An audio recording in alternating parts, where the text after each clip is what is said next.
Some hotels don't let you leave when you check out. You wake in room 217, sunlight through the curtains, and the first thing you notice is that your suitcase is already unpacked. Your shirts are folded into the dresser drawers, sleeves tucked in, exactly the way your mother used to fold them. You never touched that suitcase. Nobody can tell you who did. Downstairs in the concert hall, it's well past the 11 o'clock curfew, and the last staff member on duty is still straightening chairs in an empty room. The lights are already dimmed for the night. Then, staff say, a voice, low and flat, right next to her ear, tells her to get out. She spins around. There is no one behind her who could have said it. In September of 1974, a young writer named Stephen King checked into the Stanley Hotel with his wife, Tabitha. The season was over, the hotel was closing for winter, and the two of them were the only overnight guests. He fell asleep in room 217 and dreamed that his 3-year-old son was being chased down the hotel's long corridors by a fire hose, screaming as though the hose itself were alive. He woke up in a sweat. By the time he'd finished a cigarette at the window, staring down at the dark mountains outside, he had the outline of an entire novel in his head. This is a hotel with an exploding chambermaid who, the story goes, never checked out. A piano that plays itself in an empty room. Children's laughter from children who were never registered as guests. And a curfew enforcer who, some swear, still keeps his rounds on time, years after his own funeral. What kind of building convinces a horror writer that he's found real evil? And turns out to be right about the history, if not the ghosts. Walk through that lobby yourself, and you may start counting the minutes until curfew. This is the Stanley Hotel in Estes Park, Colorado, and its real story began decades before Stephen King ever checked in. You wake in room 217, and you want to know why. The answer starts not with a ghost, but with a man on horseback in the winter of 1872. And a man who couldn't breathe. Wyndham Thomas Wyndham Quinn, the 4th Earl of Dunraven, was born in 1841 into the kind of Irish nobility that never learned to want anything modestly. He arrived in the Estes Valley in December 1872, and within months he had decided the entire basin belonged to him. Dunraven hunted elk by the hundreds, filed dummy homestead claims through hired men to skirt American land law, and tried, quietly and then not so quietly, to fence off an entire Colorado Valley as his private game park. The locals hated him. The law eventually caught up with him. But for a while, the land that would one day hold the Stanley Hotel belonged, on paper and in spirit, to an Irish earl who thought the Rockies were his to keep. The valley didn't surrender quietly. Local ranchers and homesteaders, men who had come to Estes Park to build something real, watched Dunraven's hired dummy entrymen file, claim after claim on land none of them ever intended to live on, and they fought back. Fences meant to mark his private range were cut in the night. Cattle were driven across the boundaries he claimed as his own, herd after herd, a slow and deliberate insult written in hoofprints. Settlers like Abner Sprague built their own cabins on contested ground, daring Dunraven's lawyers to prove otherwise. And eventually federal investigators took notice of the fraud underneath the paperwork, homestead claims filed by men who had never broken ground, never meant to. Colorado's courts and the General Land Office began unwinding what he'd built. The Earl could outhunt, outspend, and outdrink most of the valley, but he couldn't outlitigate an entire territory that had decided his kingdom was a lie. He failed. The valley slipped out of his hands acre by acre, sold off through the 1880s and 1890s, and Dunraven went home to Ireland, his American kingdom unbuilt. But he had marked the place. He had proven, in his greedy, aristocratic way, that this valley was worth wanting. 3 decades later, a different man came to Estes Park wanting something Dunraven never had to want: more time. Freeland Oscar Stanley, F.O. to nearly everyone, had already built one legacy. With his twin brother Francis, he'd invented and manufactured the Stanley Steamer, a car that ran on steam instead of gasoline, and for a few strange years at the turn of the century, was faster than anything else on American roads. In 1906, a Stanley steamer nicknamed the Rocket, driven by Fred Marriott, hurtled down the sand at Ormond Beach, Florida, at 127.66 miles per hour, the fastest a human being had ever traveled in a machine, a record that would stand for years and that no gasoline engine of the era could touch. Newspapers ran the number like a miracle. The Stanley brothers, quiet Maine-bred tinkerers, had built something that outran the future itself, if only for a few seconds on a stretch of wet sand. He was rich, he was accomplished. He was, by 1903, dying. Tuberculosis. The doctors were plain with him, plainer than doctors usually are. Don't plan more than 6 months ahead, they told him. Get his affairs in order. A man who built engines for a living was being told his own engine was failing and there was no repairing it.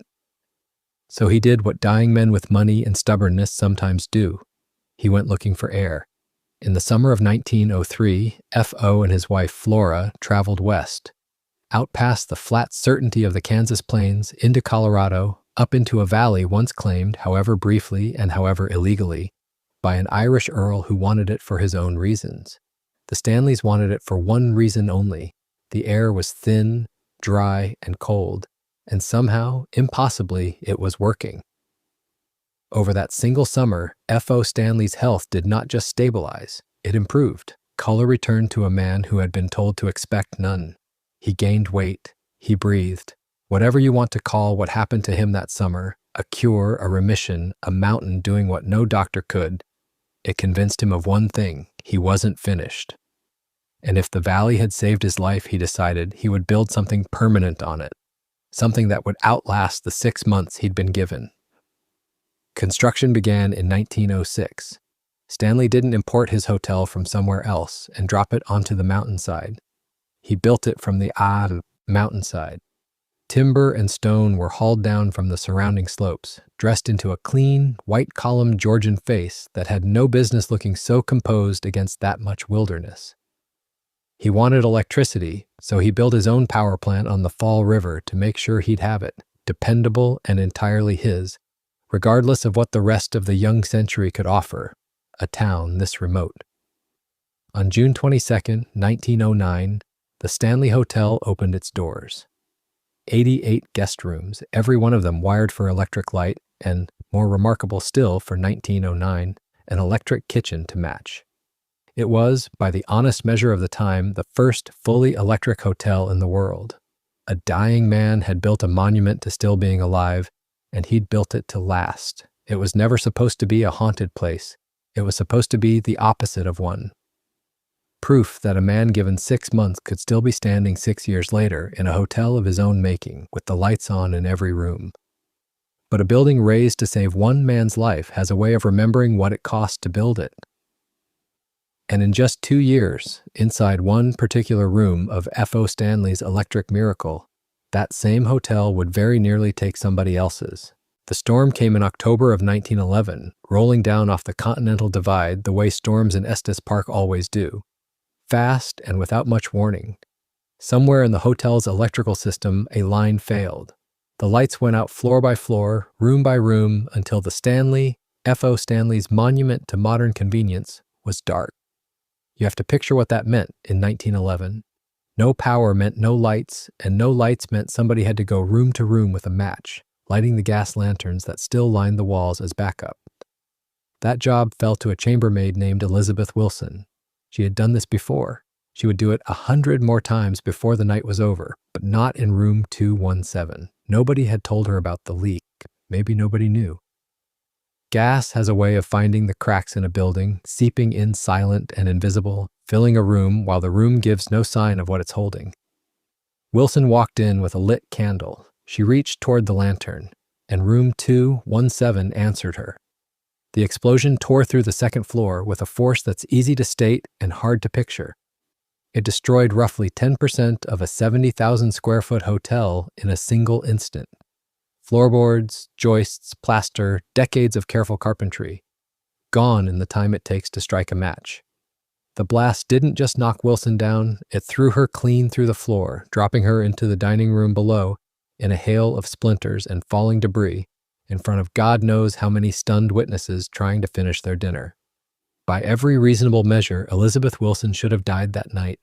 A woman blown through a floor by an exploding room does not, as a rule, get up afterward, but she did. When they pulled her from the wreckage, she had 2 broken ankles, cuts across her arms and face, bruises that would take weeks to fade, and nothing worse. No fractured skull, no punctured lung, no name added to the list of things a hotel has to carry forever. Just a badly broken pair of ankles on a woman who, by every law of physics, had earned something far worse. F.O. Stanley didn't treat it as a liability to manage. He paid her full wages for the entire length of her recovery, covered her medical bills without argument, and when Elizabeth Wilson was finally back on her feet, quite literally, he promoted her. Head chambermaid, the woman who had nearly died lighting his hotel's lanterns, was, within the year, running the department. She stayed. That's the part people tend to skip past, and it's the part that matters most. Elizabeth Wilson didn't take the money and leave the mountain behind. She kept working at the Stanley for decades, through the 20s, through the Depression, through the war years, through every renovation and every new manager and every generation of guests who never knew her name. She was still there in the 1950s, an old woman by then, still making beds, still lighting rooms, still doing the job she'd nearly died doing 40 years earlier. And then, sometime in that decade, she died. That's where the historical record ends, where the story, as the story always does at the Stanley, keeps going. Legend says Elizabeth Wilson never actually left room 217, or the rooms around it. Guests over the decades have reported the small, specific disturbances of someone still doing her rounds, suitcases that were packed one way in the morning and found unpacked and neatly refolded by evening, drawers straightened without anyone asked to straighten them, clothes that had been tossed carelessly over a chair discovered instead hung with care in the dresser, sleeves tucked in just so. Not a slammed door, not a scream in the night, something gentler, and in its way stranger. A presence with a very specific job, and no apparent interest in stopping. What's remarkable about the accounts, if you take them at face value, is what's missing from them. There's no menace in them, no cold hand on the shoulder, no shadow in the mirror. By every telling, whatever is doing the folding and the tucking and the straightening in room 217 is not trying to frighten anyone out of the room. It's trying to finish the shift. Decades after the wages stopped and the paychecks stopped coming, someone or something is, if the guests are to be believed, still working. Maybe that's just what people want to believe about a woman who survived an explosion that should have killed her and then gave the hotel 40 more years of her life anyway. Maybe grief and folklore just naturally shape themselves around a story that good. Or maybe some kinds of devotion don't end when the body does. Whatever the explanation, the effect on the hotel has been the same for decades. Room 217 became, as a direct result, both the single most requested room in the entire Stanley Hotel and the single most reported. Guests ask for it by number, specifically hoping to be the one whose suitcase gets refolded overnight. And guests describe it just as specifically, recounting the same handful of small, tidy details their mothers and grandmothers described before them. But you should know, before you get too comfortable with a ghost who only tucks in sleeves and closes drawers. Elizabeth Wilson was not the only thing that stayed behind when the Stanley's history ended and its afterlife began. Not every presence reported in this hotel worked the day shift. Not every haunting here needs a body count, or even a body. Some of them, it turns out, don't need a room at all. Some of them just need a piano. Flora Stanley never wanted to be famous. Her husband built the hotel. She built the evenings inside it. By the time F.O. Stanley brought his wife west to Estes Park in 1903, Flora was already a trained musician, a woman who had studied piano seriously enough that friends in Massachusetts considered her nearly professional. Tuberculosis had brought the Stanleys to Colorado, but it was Flora who gave the hotel its social heartbeat once it opened. In the music room beneath the same ballroom ceiling that still exists today, she played for guests almost every evening. Chopin, hymns, popular songs of the day, whatever the room seemed to need. Longtime staff would later say that Flora at the piano was as much a part of the Stanley experience as the view of Long's Peak or the mineral springs. She played until she was well into her 80s. She kept playing almost until the end. Flora Stanley died in 1939. The piano did not stay quiet. Guests report it first. Late at night, long after the music room has been locked and the lights lowered, a soft run of notes drifts out into the corridor. Not the aimless plink of a cat on the keys, not a radiator ticking, but something with shape to it, a phrase, a melody that resolves the way real music resolves. Staff working the overnight shift have described the same thing for decades. They hear it from 2 rooms away, assume a guest has wandered in uninvited, and go to ask them to stop. There is never anyone there. That, on its own, might be explained away. Old buildings creak, sound travels strangely through century-old plaster and wood. But the detail that keeps showing up in the reports, the detail that has quieted more than one skeptic mid-sentence, is what happens at the doorway. The story goes that the music does not fade out as you approach. It does not taper off the way a sound does when you're simply getting closer to its source, and your ear adjusts. It stops, immediately. The exact instant a living person crosses the threshold and looks into the room. The last note cuts off as if a hand had been lifted straight up off the keys. More than one witness over the years has said they walked straight to the piano afterward, heart going, and found the keys still faintly settling. The barest, almost imperceptible give in one or two of them, the kind of movement a key makes for a second or two after it's been pressed and released, as though someone had been sitting there just before you walked in, as though your footsteps in the hall were the only warning she needed. You can decide for yourself what to make of that. Nobody at the Stanley Hotel will insist you believe it, but ask enough staff members across enough decades and you'll find the story doesn't change much in the retelling, and that alone is unusual. What's worth noticing is the tone of it. Whatever is or isn't happening in that ballroom at 2 a.m, it isn't menacing. It isn't room 217's chessboard rearranging itself, or a housekeeper's cart moving on its own down a silent hallway. It's a woman, from everything guests and staff describe, who loved this room and loved playing for the people in it, and who, if the stories are true, simply hasn't stopped. Of every ghost story to come out of the Stanley Hotel, Flora's is the one longtime staff tell with something close to affection. A gentle haunting, if it's a haunting at all. The kind you'd almost want to be true. Hold on to that gentleness because you're about to lose it. Everything you've heard so far involves adults. A bride, a chambermaid, a woman at a piano. People who live full lives at the Stanley Hotel and, according to the stories, simply never got around to leaving. But not every presence reported in this hotel fits that pattern.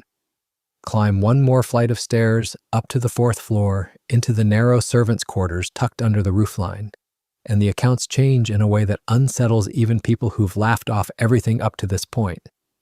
Because some of the guests who never checked out of the Stanley Hotel were never old enough to have checked in for work at all. Room 418. You already know the 4th floor. Every hotel of a certain age has one. The tucked-away level under the roofline, the ceiling's a little lower, the hallway's a little narrower, the room's a little smaller than the ones below. At the Stanley, this was never a mystery. This was where the staff lived. The maids, the girls who changed the linens and hauled the water and kept the place running through long Colorado seasons. They slept up here, in quarters built for function, not for guests, and some of them, the historical record makes plain enough, brought their children with them. This wasn't unusual for the era. A working mother in the early 1900s didn't have the luxury of daycare or a spouse at home. If you worked at the hotel and you had a child too young to leave behind, the child came with you. They lived in the same cramped rooms, they ate in the same service kitchens, they played in the same hallways their mothers swept for a living. None of it was official, none of it was written into any ledger the Stanley kept. Guests checked in at the front desk and got a name in a book. The maids' children were never guests. They were never staff either, not on paper. They existed at the hotel the way a lot of working-class children existed everywhere in that period, present, working alongside their families in every way that mattered, invisible to any record that survives. That absence is the whole shape of what people report on the 4th floor. Guests who stay in or near room 418, and this has been said by enough people across enough decades that the hotel itself doesn't bother denying the pattern. Describe hearing children, not screaming, not crying, laughter.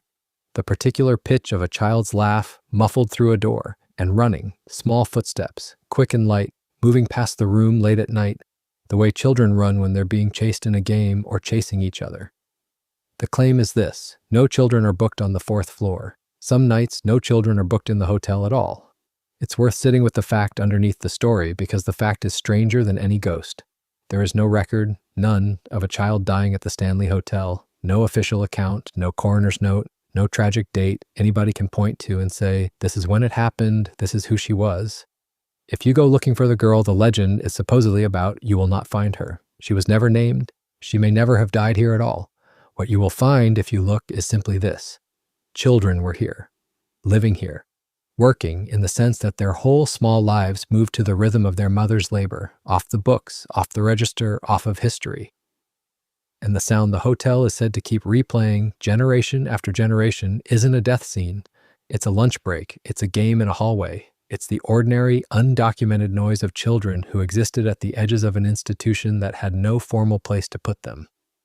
Maybe that's exactly why it's said to still linger. Not tragedy demanding to be remembered, just presence, refusing to be forgotten by an official record that never once wrote it down. Skeptics will tell you the footsteps are pipes, the laughter is wind funneled through a narrow corridor, the whole fourth floor a trick of century-old carpentry settling under Colorado nights.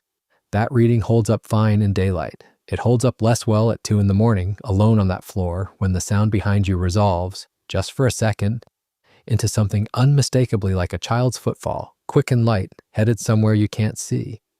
The fourth floor, then, is a haunting built entirely out of absence, out of a hotel register that never once wrote down who these children were, and a set of small sounds that, guests keep insisting, never seem to need permission to keep going. Every ghost so far belongs to that same category: staff, family, guests who slipped through the cracks of the Stanley's own paperwork, which makes what happened next in September of 1974 the strangest turn in the whole history of the place. Because the next guest who left something of himself behind here was not unrecorded.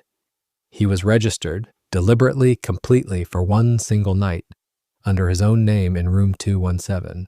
By September of 1974, the Stanley Hotel had already begun exhaling for the season. The high mountain air was turning, the last tour buses had pulled away down Wonderview Avenue, and the staff had started the long process of shutting the place down, room by room, floor by floor, the way you might close the eyes of something enormous and old. Into this half-emptied building walked a young, not yet famous novelist named Stephen King and his wife Tabitha.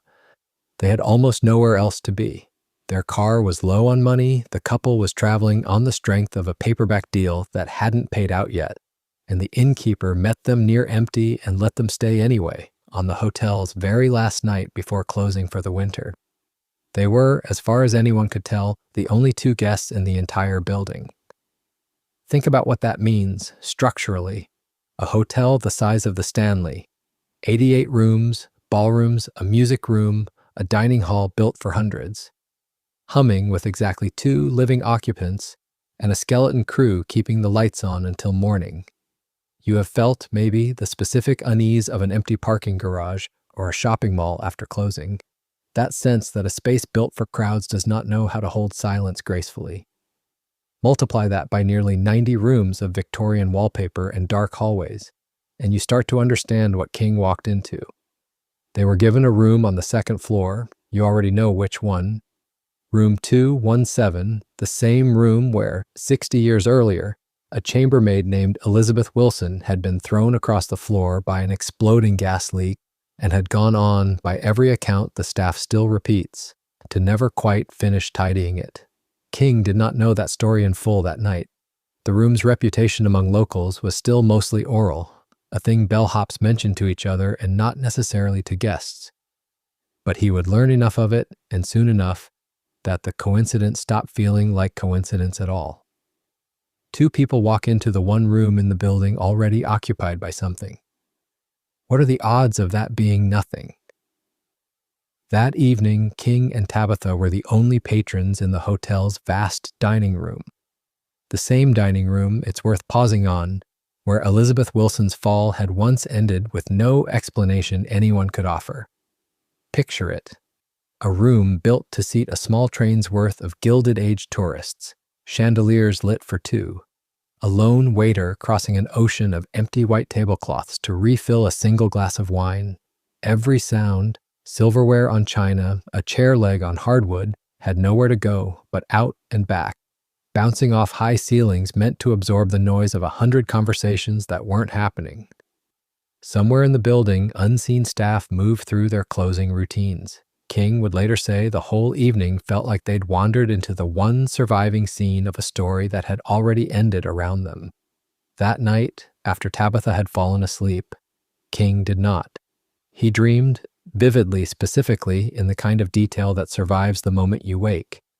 that his 3-year-old son, Joe, was running through the Stanleys' long, identical corridors, and that a fire hose coiled in its wall case the way fire hoses have hung in old hotels for a century had come alive. Not thrown by wind, not knocked loose, hunting him, chasing a small child down a corridor with the mindless, patient hostility of a snake, around one identical corner after another, as though the hotel itself had reached out one limb to see if it could still catch something. King woke up sweating, got out of bed, and went to the window. He lit a cigarette. Outside, the Rockies sat black against a blacker sky, exactly the kind of view that swallows a small orange coal of light and gives nothing back.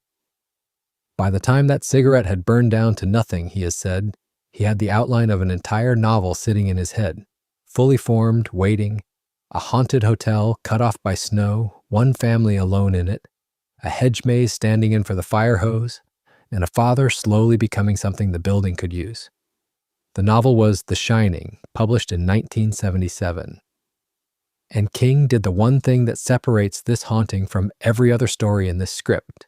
He didn't change the room number. He didn't move the fictional horror 3 doors down out of professional caution, or file the serial numbers off to protect the hotel that had housed him. He put his fictional family in room 217, the same 217, the real one, the one Elizabeth Wilson never finished cleaning, which is precisely why 3 years later, when Stanley Kubrick began building his 1980 film adaptation with Jack Nicholson, the real Stanley Hotel asked him for one specific, almost unheard of favor. Not to remove the ghosts, not to soften the horror, just change the number. Kubrick shot his exteriors 900 miles away at Timberline Lodge in Oregon, using the Stanley only as inspiration. But the request about the room number came from Estes Park itself, because in the gap between publication and premiere, actual paying guests had started refusing to sleep in the real room 217. They'd read the book. They knew which door was supposed to be haunted, and they wanted no part of finding out for themselves. So on screen, Kubrick's Overlook Hotel got room 237 instead, a fictional number invented specifically to protect a real door from a real fear, which might be the strangest piece of business in this entire history. A horror film changing its own facts so reality could keep renting out its room. King, for his part, never much cared for what Kubrick did with his book. He'd wanted a story about a father's slow collapse and a family trying to survive it. What he got, in his own assessment, was a colder, more detached film that kept the imagery and lost the heart. He said as much publicly for years, so in 1997 he went back and did it himself. King wrote and produced his own television adaptation, faithful to his novel in a way Kubrick's had never tried to be.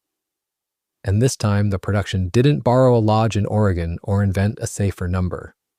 It filmed on location inside the actual Stanley Hotel in the actual room 217, correcting deliberately everything the first adaptation had erased.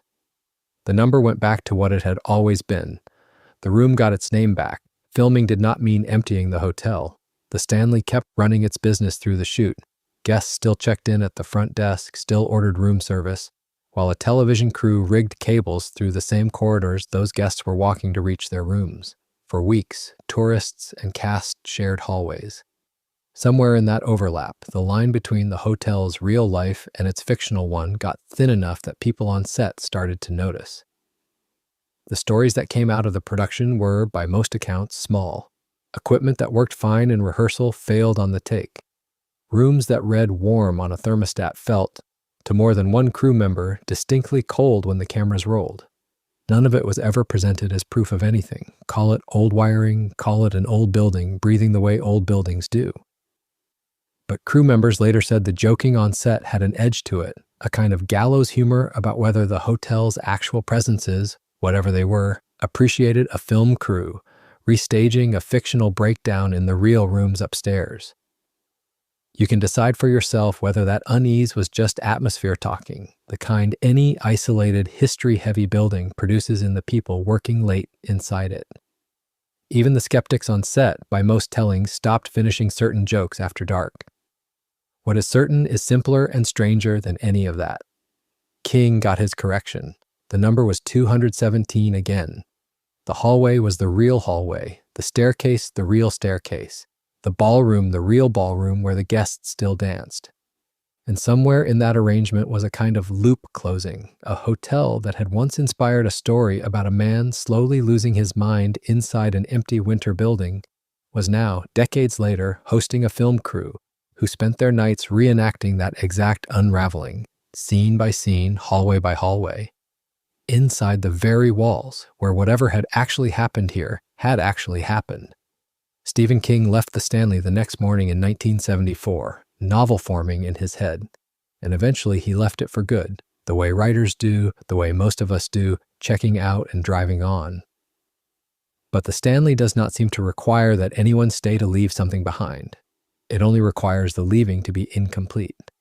And decades after King's cigarette burned down at that window, one man who actually worked inside these walls, who knew every one of these stories, who told them to guess for a living, made sure that when his own time came, his departure would be exactly that, incomplete.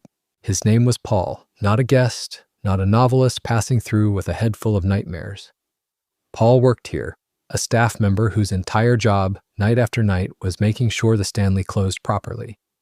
He was the one who walked the concert hall after the last set ended, who checked the corners of the lobby, who told stragglers with a drink still in hand that the night was over. 11 o'clock, every night. That was the line, and Paul was the man who enforced it. In 2005, Paul died of a heart attack while on duty, not in a hospital bed decades later, not at home. Here, mid-shift, mid-round, in the middle of doing the one thing he'd done reliably for years. And here's where the Stanley does the thing it seems to do to everyone who spends real time inside it. It did not let him finish leaving. Because guests and staff will tell you that Paul is still working, not occasionally, not vaguely, on a schedule. The reports cluster almost exclusively after 11 p.m., his hour, the hour he owned in life, when a voice with no visible source tells people still lingering in the halls to get out. Doors that were open swing shut with a force that sounds less like a draft and more like a decision.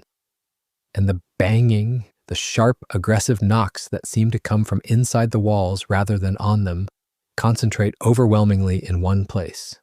The concert hall, his hall, the one you heard about at the very start of this story when the doors clicked shut on their own in an empty room and no one could explain why. That was never a random room. That was Paul's beat. You were standing in the one place in this entire hotel where a man's job apparently did not end when his heart did.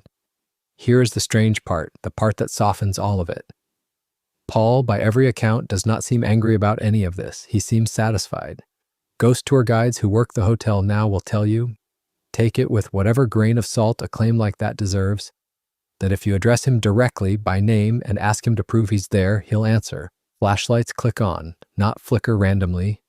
Click on command when a guide says his name and asks, ask again, and sometimes it happens again. It is, depending on who you talk to, either a residual echo with no intention behind it at all, or a dead man who still enjoys an audience.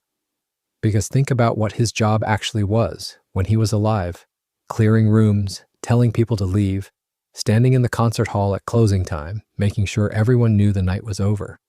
And probably, like anyone who does a repetitive job for years, developing a little bit of a performance around it, a tone, a reputation among the staff. The guy who kicks you out at 11 every single time, no exceptions, and maybe enjoys the authority of it just slightly more than he'd ever admit. Now imagine that job never actually ending. Imagine getting to keep doing it forever, for a rotating cast of strangers who show up specifically hoping you'll perform.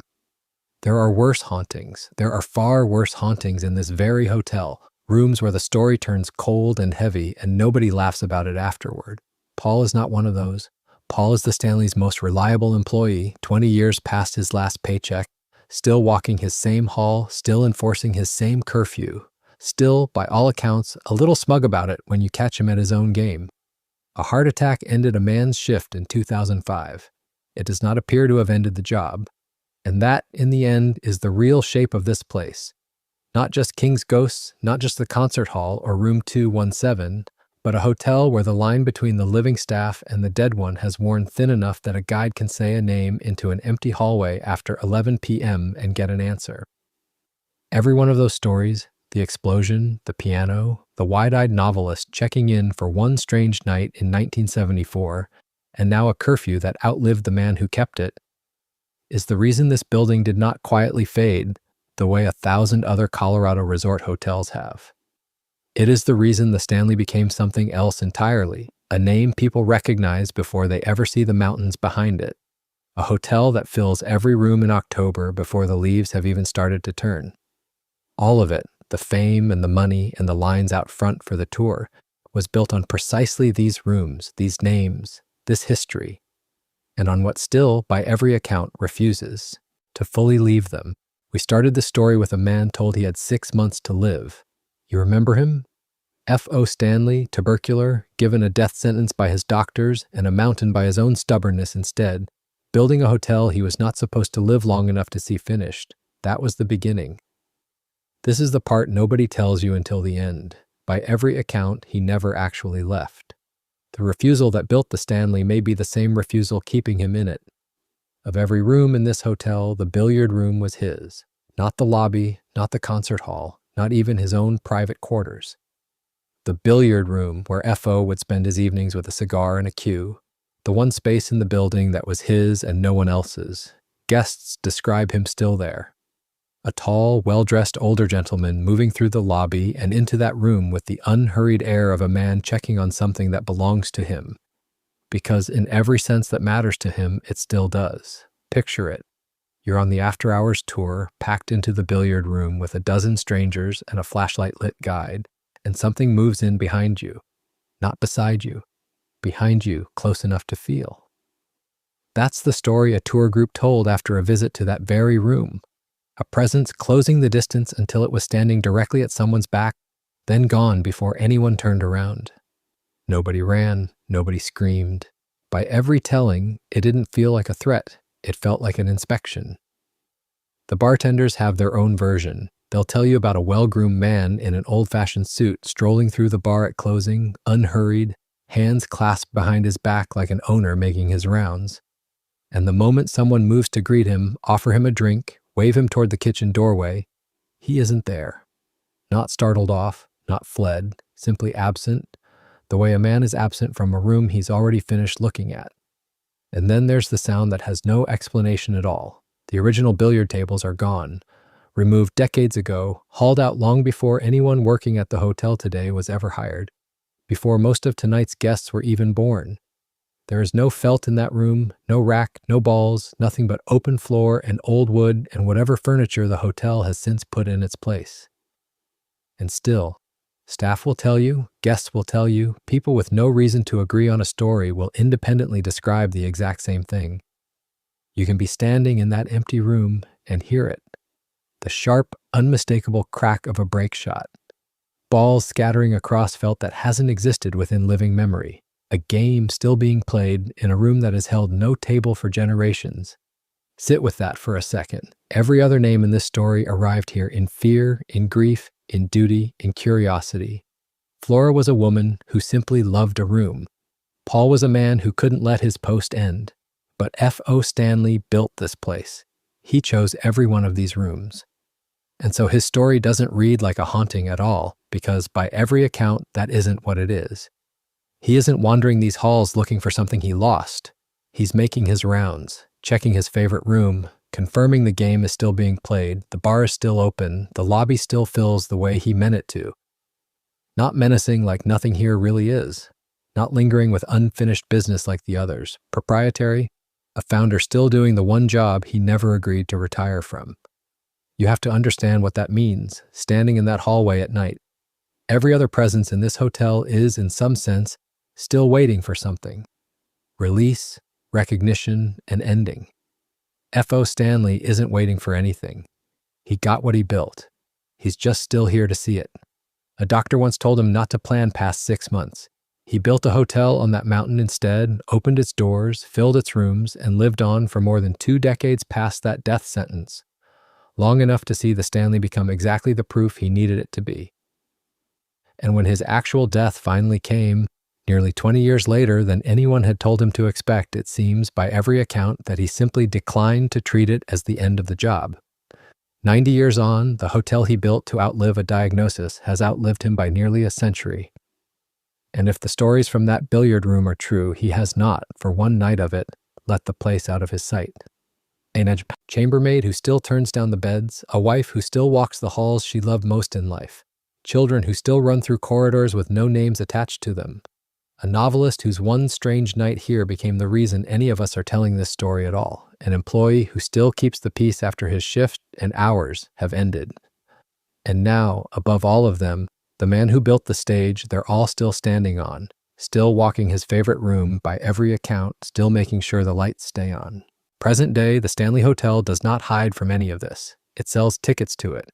Every night, guides walk paying guests through the concert hall, down into the tunnels, up the staircases past room 217 and room 418, telling the same stories you have just heard, the same names, the same dates, the same reported cold spots, and unexplained footsteps. The hotel that once might have preferred discretion now runs a full calendar of themed events built entirely around its own reputation. Costume masquerade balls timed to Halloween, candlelit night tours that end after midnight, and, every fall, a screening of The Shining projected in the very concert hall. The story is said to haunt an audience watching a fictional overlook hotel while sitting inside the real one that inspired it. Guests book room 217 specifically because of what allegedly happened there and pay a premium to do it. The Stanley did not bury its ghost story, it put it on the marquee. The hotel's relationship with its own reputation did not stop at ghost tours. Paranormal investigation shows, the kind built around night vision cameras and static-heavy audio, have filmed episodes inside the Stanley, treating the building itself as a kind of location cast member. Separately and in far greater numbers, fans of King's novel and Kubrick's film make a pilgrimage of their own, driving up into Estes Park for no reason other than to stand in front of the real building behind the fictional one, to see the actual facade that never appeared on Kubrick's screen at all. The Stanley, in other words, profits twice over, once from the story that was never filmed there, and once from all the ones that were. Walk into that lobby today and you feel both currents at once. The check-in desk is ordinary, a clerk, a key card, a rack of local hiking maps. But you are handed that key card in a building that has spent decades being told over and over in books and documentaries and first-hand accounts that it remembers things. Guests who arrive as skeptics still admit, often within the first hour, to glancing twice at a closed door on the 4th floor, or pausing half a second before pressing the button for a certain floor. That hesitation is the hotel's real business now, not the rooms, not the tours, but the particular weight of knowing what is supposed to have happened here, and staying the night anyway. And maybe that only makes sense because the building was never going to be able to outrun what it is. Go back to where this all started. A guest checks into room 217, and before she has unpacked a single bag, her suitcase is already sitting open on the bed, its contents folded and put away by hands no one can account for. A cleaning staffer, alone in the concert hall long after closing, hears a voice. Not a memory, not a draft under a door, an actual voice, telling someone, anyone, to get out. And in the autumn of 1974, a novelist checks into a hotel emptying out for the season, walks halls lit by nothing but his own footsteps, and that night dreams of fire hoses chasing his 3-year-old son through corridors that, when he wakes, he realizes are the Stanley's corridors, exactly as built. 3 moments, 3 decades apart, more or less. Same building, every one of them, as far as anyone can tell, still active. The suitcase still gets unpacked. The voice, guests, and staff both still report, has not stopped telling people to leave. And the nightmare that became a novel, that became a film, that became the reason any of us are talking about this hotel at all. That nightmare, Stephen King has said himself, arrived whole, unbidden, out of a single night under this roof. So which is it? Did the Stanley Hotel inspire a horror story, something Stephen King built out of nothing but atmosphere and a good bottle of scotch? Or did it simply let one writer overhear for one night what it had already been telling its guests for 60 years before he ever checked in? Hotels are not supposed to remember. They change owners, staff, decades, entire centuries of guests who stay one night and are gone by morning, forgotten before the sheets are changed. The Stanley does not forget. It has been standing at the edge of the Rockies since 1909, and in all that time, whatever passed through those rooms, grief, rage, a single bad night, a mind that simply would not let go, never seems to have left with the guest who carried it in. It stayed. It is. Still tonight, checking guests into the same rooms, and what it remembers, it keeps. Book room 217 if you dare, and see what's already unpacked when you arrive. Walk the concert hall after 11 at night, alone if you can manage it, and listen for a voice that isn't yours. Stand at the base of that staircase and ask yourself whether you'd still fall asleep in this hotel, knowing what one novelist dreamed here in 1974. If you've ever spent a night in a hotel you couldn't wait to check out of, one that felt like it was still holding on to someone who came before you, tell us about it in the comments below. And if you want the next hotel, the next case, the next building that remembers more than it should, subscribe because we're not done knocking on these doors.